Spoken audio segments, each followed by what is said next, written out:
We bought a 35-foot blue water sailboat and never sailed a day in our lives. The first few months, we lived on the boat, at anchor, bartered for lessons, and spent all the time we could practicing. We learned the basics and set sail for our maiden voyage, a 1,600 nautical mile journey from Florida to Massachusetts. Alright. Hey guys, it's me and Damien. We are hanging out in Florida on the East Coast. And this week we are not doing our regularly scheduled adventure. Instead, we are doing a Q&A for the first time. So we've gathered some questions from everybody, and we're going to answer them. Right on. Yep. So our first question comes from Libby Little, and she asks how we make our living. How do you make your living? So we make most of our spending money and bill money through Airbnb. We use our home in Denver to rent out while we're gone, whether that was the Vanabis or that's here with the sailboat. And yeah, so then when we're out of town, people can stay at our place and we can kind of get paid for it. So it's like a win-win, basically. We also do some other things along the way, just for low on money, like spending money if we want to do something extra special, you know, things like that. So we've done like DoorDash and Uber Eats. We've delivered for them on bicycle, probably in how many states? 5. We also do Upwork, which is a website that you can go on and basically just put your resume in and tell people what your skills are, and they can hire you on a project-by-project case, which we love, because we can both do the things that that we're really good at. So I do marketing stuff on there, and Damien does finance stuff on there. So yeah, that's our other way to make money when we're traveling. Our next question comes from Corey Cups. He asks, what's been the scariest moment so far and the most rewarding moment of your travels? Man, scariest single moment, you're probably not going to like that if I say this, but it was one of our first times in the ocean, and man, just for a second, like, Maggie got distracted with her phone, like, took the hand off the wheel. We were sailing. It was, like, not crazy, like, maybe 8, 9 knots of wind, maybe more. But, yeah, like, anyway, we started turning a little bit and just got whipped all the way around. Like, the wind caught the sail, like, in the other direction. Like, we tacked when we didn't want to. Like, yeah, just, like, did a whole, like, 360. Like, just like that. Like, that was scary. Man, we turned over hard, too. Like, it felt like we healed, yeah. Big time. So that was kind of scary. That was really scary. That was like a moment. That was literally a scary moment. Like, it was fine. It was over before we realized it, and everything was fine after that. And we learned, hands on the wheel, like at all times. For me, was Lake Okeechobee. Yeah. Golly, yeah. I mean, What about it? we took on water. Oh, yeah. So we were like cruising along Lake Okeechobee. This is like our last adventure. We didn't capture this well because it was like craziness was ensuing. There wasn't much wind, so we were like motor sailing. We had our motor up and our sail up. We were going maybe 5, 6 knots, you know. And I don't know how we figured out we were taking on water. I guess it just kept, our bilge pump kept beeping and wouldn't stop. So Damien finally jumped down here and looked down in the bilge, and the water was like coming in, and he can hear it gushing, shh, all the way from the front of the boat. Yeah, it was a solid stream, from the front of the boat, just coming. You can open up, each floorboard and check your bilge. There's 4 different sections along the length of the boat. And yeah, just the whole thing, just a stream of water pouring in. The most rewarding moment of our travels. For me, probably, man, it's so long ago. But probably our last real ocean sail. I think that time when we were on a run, a downwind run, what they call it. Yeah, wind right. But yeah, we just like kind of figured it out on our own, like that. Where we're going straight downwind, we're supposed to like split the two sails. That was super cool. It was just fun, like and like really cool like day. Like Yeah, I think we got up to like 7 knots too that day. So that was pretty cool. For me, it was kind of recent. It was like the next to the last time we moved the boat. And we figured out how to sail from anchor without our engine. Oh, right on. Yeah. Yeah, that was really cool too. Yeah. Our next question comes from Penny Hill. Hi, Penny. Yeah, Maggie's aunt. Also a patron of ours. Yep, on Patreon. Thank you very much. Yay. So she says, asks, like other expensive hobbies, do you have to pay every time you dock, and do they charge you for water when you fill up and dump? Yeah, so I guess it depends. A lot of the marinas have free pump outs, at least in Florida, and it's part of it is like for a like clean water program. Basically, they keep the pump outs free. Yeah, any ones that you see that's in Florida that say clean marina, they're part of like the clean marina program, and yeah, they provide free pump outs, and they get funding for this. But yeah, so those are great. Water is generally free. Some places do charge. We've seen a couple. We haven't had to actually pay to fill up water yet. But countries too, they charge to fill up water. Yeah, yeah. I think in other countries it's more. Yeah, they're more likely that they charge. But yeah, that's one thing that's actually surprising. Sort of like finding a place to do when we did the RV life, dumping and filling up water. I mean, they always charge. Sometimes you found a free one or like a nearly free one with like, pay for some gas or something, you get a free pump out. Yeah, that's true. But yeah, that's been pretty easy getting water and pumping out when we need it. So, yeah. And they call it pumping out, not dumping in boat. Yeah. Thank goodness. I like that. It's much nicer. Yeah.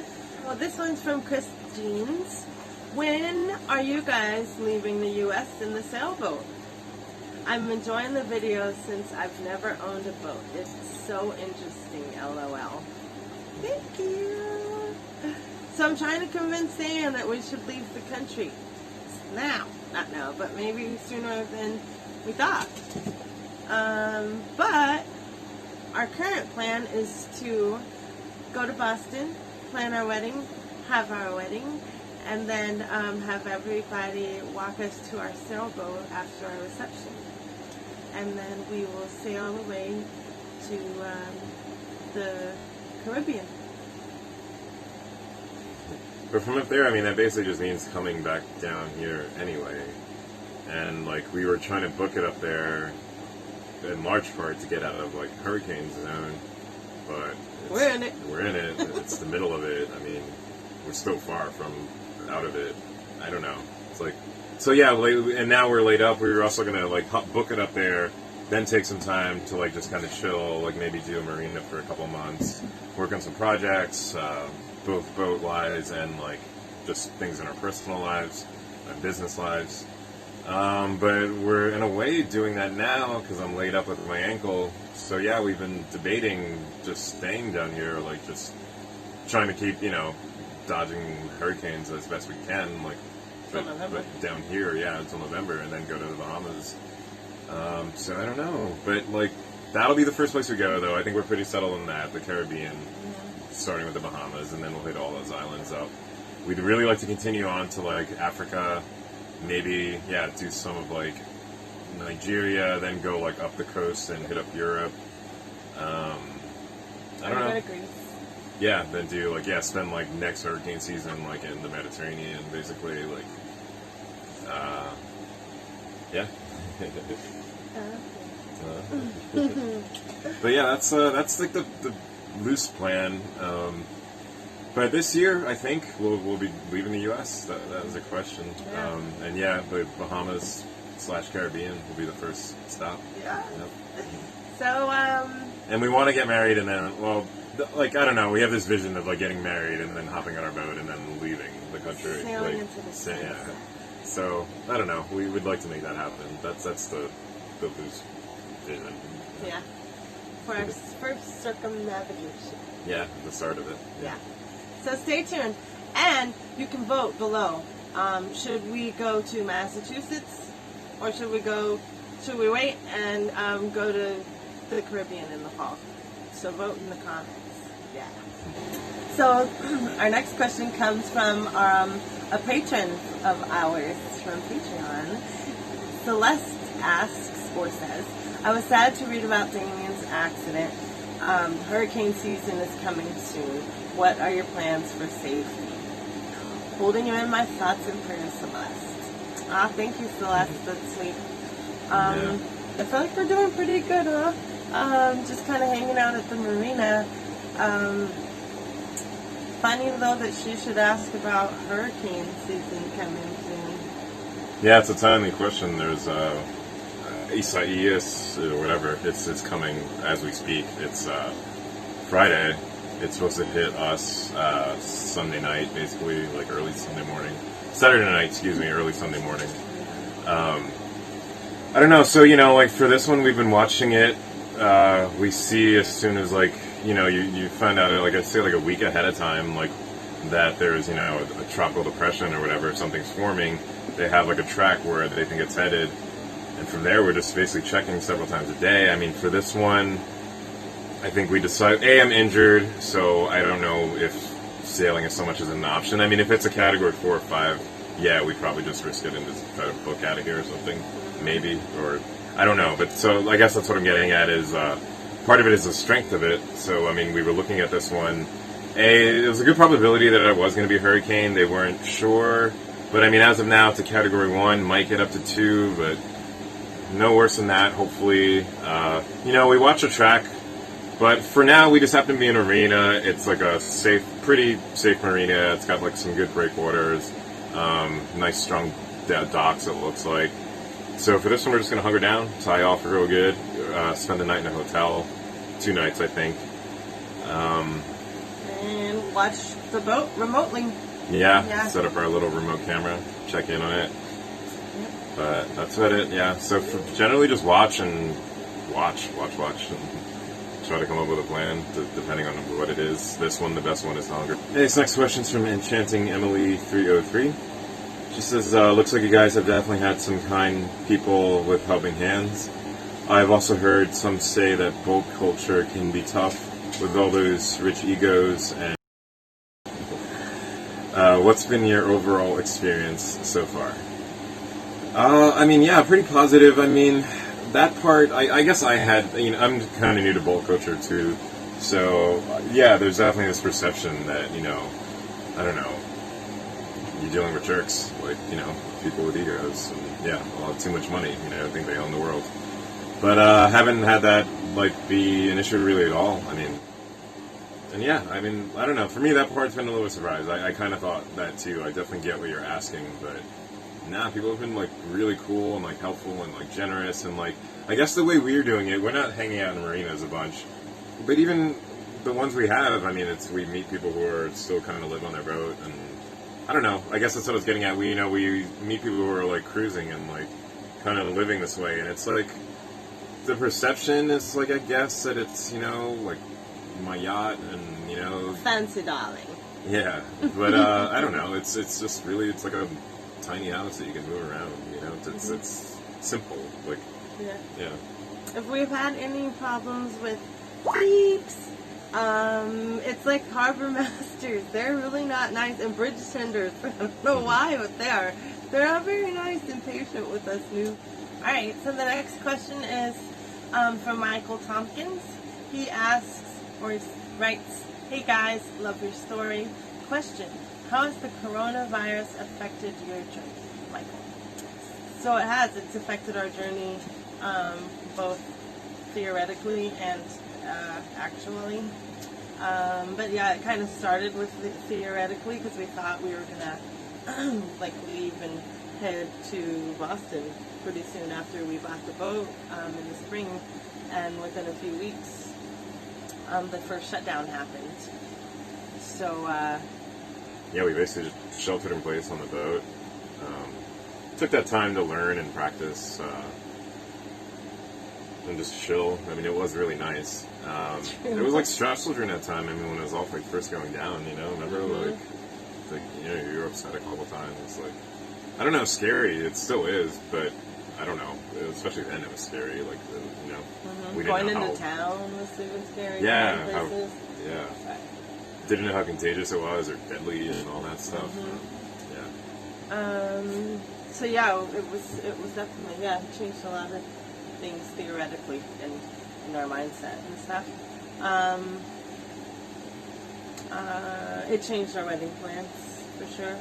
Yeah, people. I mean, we came up with like a date right when this all started, like, or just right before, like the shutdowns basically. But after things got shut down and people just weren't traveling anymore, we were like, well, we can't really like lock down a date for a wedding at this point. So it's just up in the air now, you know. Whereas like ideally we have a date that we're like working toward. But yeah, we actually had a date. Yeah. We just said it, and then we were like, oh, okay, I guess we won't do that. Yeah. So those ways, I mean, theoretically, yes. Once we actually got on our journey, though, no. All right, our last two questions come from my Aunt Penny again. Hi, Aunt Penny. So she said, one more question, please. Do you have puppy pads, or did Pimo just choose a spot to call his own? And who takes pictures of you, Damien and Pimo? Say hi. I don't like puppy pads. I'm very trained to go to land. Oh. Yeah, and I don't know, he's too much of a gentleman to just go anywhere on the boat. I'm gonna put like some artificial grass up in the bow area, and I think that's far enough away. Maybe he'll figure it out, and if it's like that grass, the fake grass, and especially if we like season it with some of his own like, poop or something. Always does that to get a reaction from me, I think. That's a good idea. We're not doing that. That's what people said. Come back to it, like seconded. Cool, and I don't care what they say. But I don't know, like, so, every now, like, we always have an opportunity to go to shore. We're not doing like any overnight sails yet or anything like that. We're working up to it. Yeah. But we're gonna have to figure something out. We're gonna get this grass stuff and see if that works for him. Yeah. Pictures. Who takes? I take most of the pictures. Yeah, but I mean, we'll use mounts and stuff like that. If it's you see all three of us in the shot, that's usually what's happening. Yeah, we just got the camera mounted somewhere. Yep. On a timer, usually we do. Sometimes, for a while, we had this really cool remote control. But we're gonna have another one though. Oh yeah. Yeah, we've got some new gear coming. Some surprise. And but if you don't see Pimo in there, it's definitely Pimo taking a picture. Alright guys, thank you for watching our Q&A.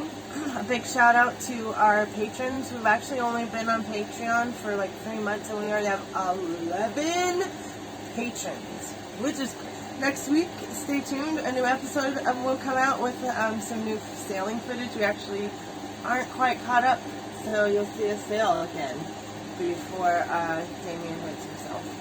And remember to vote. Vote below and tell us whether you think we should go to Boston and spend the winter there, or whether we should wait hurricane season out around here and then go to the Caribbean.